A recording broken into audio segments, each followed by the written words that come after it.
Assalamualaikum warahmatullahi wabarakatuh. Assalatu wassalamu ala asrafil anbiya'i wal mursalin wa ala alihi wa sahbihi rasulillahi ajma'in. Yang terhormat Ibu Azza Nuzula Putri, SPD MPD selaku dosen pengampu mata kuliah biologi umum dan teman-teman yang kami banggakan. Baiklah, di sini kami dari kelompok 4 akan mempresentasikan hasil diskusi kami mengenai dasar-dasar genetika.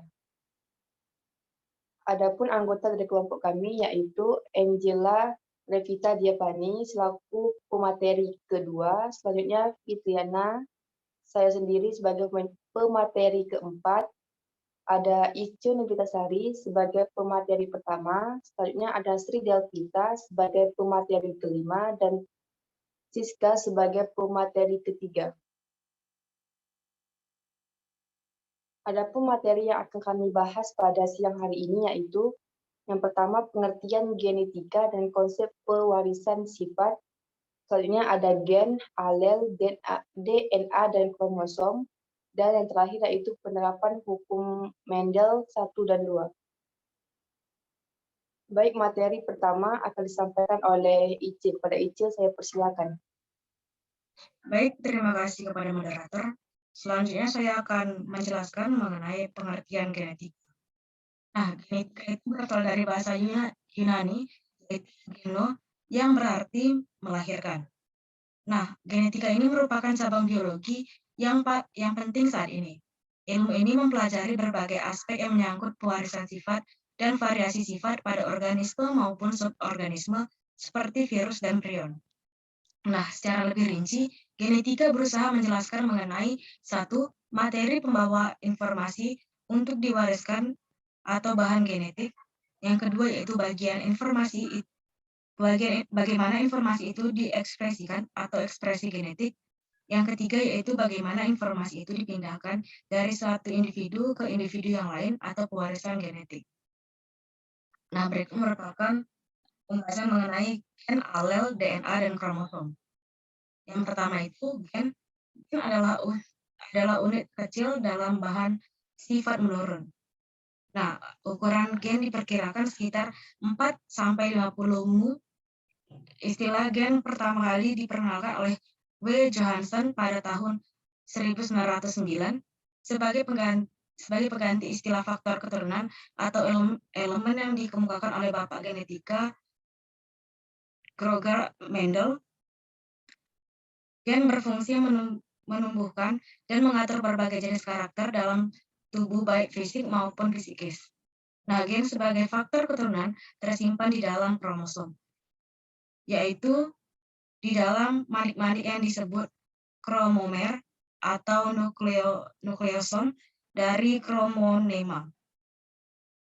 Nah, yang kedua yaitu alel.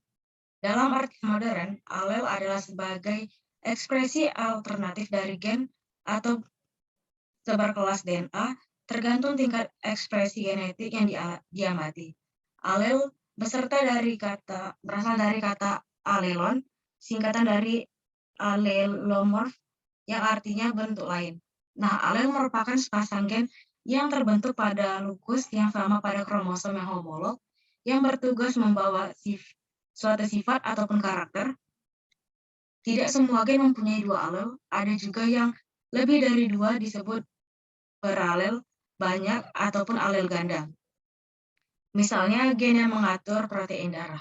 Sekian dari saya, selanjutnya saya kembalikan kepada moderator. Baik, terima kasih kepada Icil. Materi selanjutnya akan disampaikan oleh Angel. Kepada Angel, saya persilakan. Baik, terima kasih kepada moderator. Di sini saya akan melanjutkan penjelasan yang disampaikan oleh Ica. Dalam arti modern, alel adalah berbagai ekspresi alternatif dari gen atau seberkas DNA, tergantung tingkat ekspresi genetik yang diamati. Alel adalah gen-gen yang terletak pada lokus yang sama atau bersesuaian dengan kromosom homolog.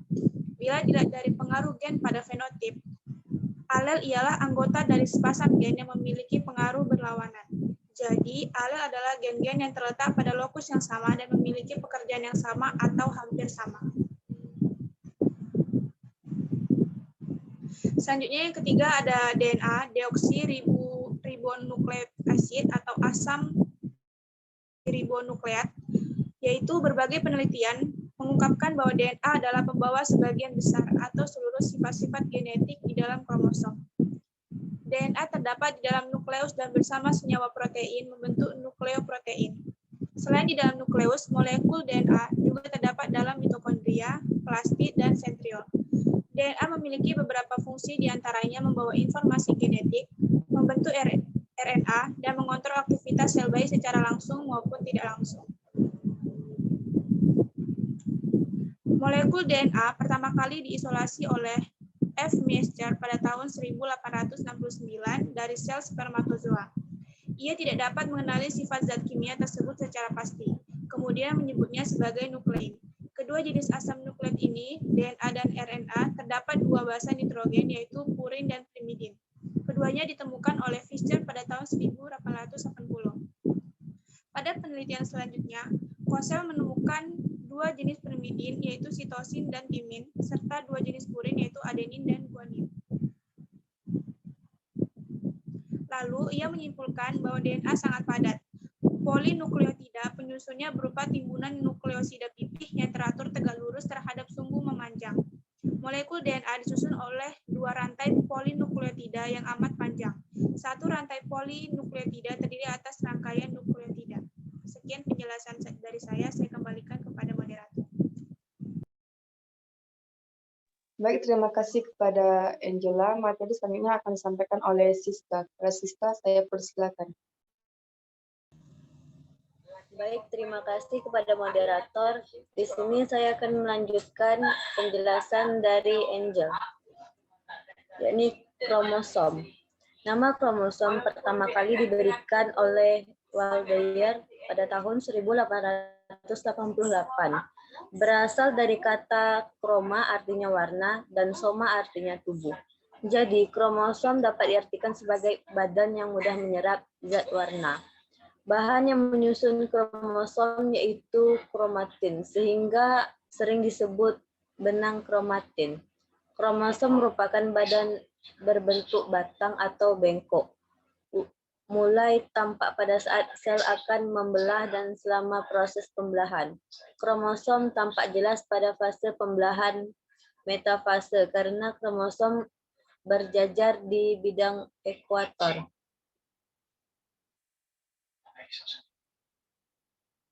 Selanjutnya, kromosom mempunyai beberapa bagian yang berbeda.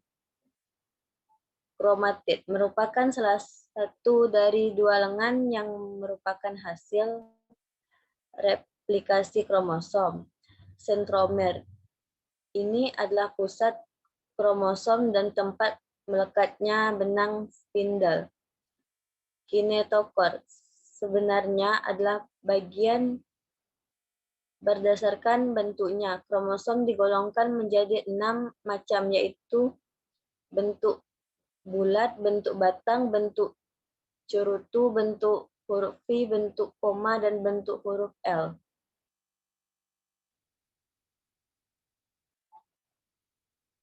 Berdasarkan letak sentromernya, kromosom dibedakan menjadi 4 macam, yaitu setasentris, submetasentris, akrosentris, dan telosentris. Metasentris sentromer terletak di tengah-tengah kromosom sehingga kromosom berbentuk seperti huruf V. Submetasentris sentromer terletak di submedian atau kira-kira ke arah salah satu ujung kromosom. Bentuk kromosom seperti huruf J. Akrosentris sentromer terletak pada subterminal atau di dekat ujung kromosom. Yang terakhir, telosentris sentromer terletak pada ujung kromosom.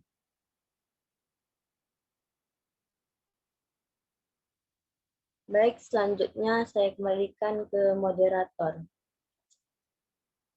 Baik, terima kasih kepada Siska. Materi selanjutnya akan disampaikan oleh saya sendiri. Penerapan hukum Mendel 1 dan 2. Hukum Mendel Johann Mendel lahir tanggal 22 Juli 1822 di kota kecil Henzedorf di Silesia, Australia. Mendel sangat memperhitungkan sifat atau karakter dari keturunan dan keturunan tersebut diteliti sebagai satu kelompok, bukan sejumlah keturunan yang istimewa. Mendel melakukan penyilangan terhadap kacang polong dan berbagai hasil penelitian. Mendel mengidentifikasikan 7 ciri berbeda yang kemudian dia teliti seperti yang ditunjukkan dalam gambar di samping ini.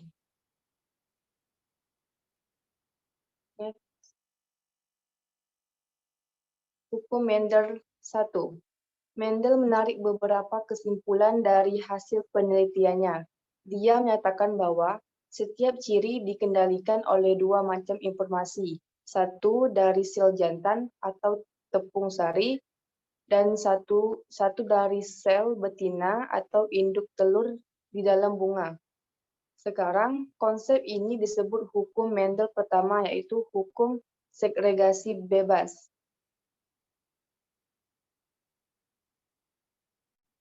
Secara garis besar, hukum ini mencakup 3 pokok. Pokok yang pertama yaitu gen. Gen memiliki bentuk-bentuk alternatif yang mengatur variasi pada karakter yang sama. Ini adalah konsep mengenai alel. Yang kedua, setiap individu diploid atau 2-in memiliki sepasang gen, satu dari induk jantan dan satu dari induk betina. Yang ketiga, jika sepasang gen ini merupakan dua alel yang berbeda, alel dominan akan terekspresikan. Alel resesif yang tidak terekspresikan tetapi akan diwariskan pada gamet yang dibentuk.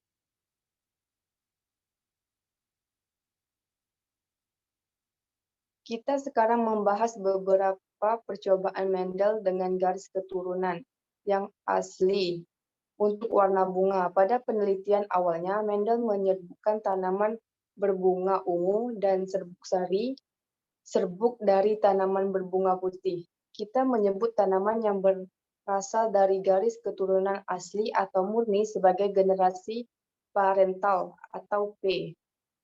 Semua tanaman yang dihasilkan dari penyilangan ini menghasilkan bunga berwarna ungu. Hasil keturunan ini disebut generasi filial pertama atau F1, generasi berikutnya yang dihasilkan. Mungkin itu saja yang dapat saya sampaikan. Materi selanjutnya akan disampaikan oleh Sri Delpita. Kepada Sri saya persilakan. Baik, terima kasih kepada moderator. Di sini saya akan melanjutkan tentang materi hukum Mendel yang kedua. Hukum Mendel 2 menyatakan bahwa bila dua individu mempunyai dua pasang atau lebih sifat, maka diturunkannya sepasang sifat secara bebas, tidak bergantung pada pasangan sifat yang lain. Dengan kata lain, alel dengan gen sifat yang berbeda tidak saling mempengaruhi.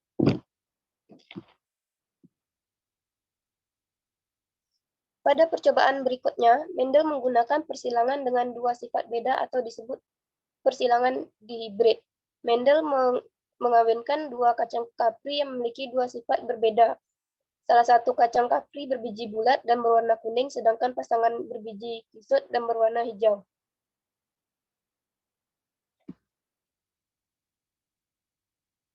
Berdasarkan hasil persilangan diperoleh kacang kapri berbiji bulat berwarna kuning, BBKK, BB K besar K kecil, B besar B kecil, K besar K besar, B besar B kecil, K besar K kecil, sebanyak 12 buah berbiji bulat, berwarna hijau, B besar K kecil, dan B besar B kecil, K kecil sebanyak 3 buah, berbiji kisut berwarna kuning, B kecil, K besar, dan B kecil, K besar K kecil sebanyak 3 buah, dan berbiji kisut berwarna hijau, B kecil, K kecil sebanyak 1 buah, dan diperoleh perbandingan fenotip bulat kuning banding kisut kuning banding bulat hijau banding kisut hijau sebesar 3:3:1. Berdasarkan hasil yang tampak pada F2 ini, maka dapat dikenal adanya hukum Mendel 2, atau dikenal dengan the law of independent assortment of genes, atau hukum pengelompokan gen secara bebas. Baik, saya kembalikan kepada moderator. Baik, terima kasih kepada Sri Delvita. Sekian presentasi dari kelompok kami. Lebih kurang saya mohon maaf. Saya tutup. Wabillahi taufiq wal hidayah. Wassalamualaikum warahmatullahi wabarakatuh.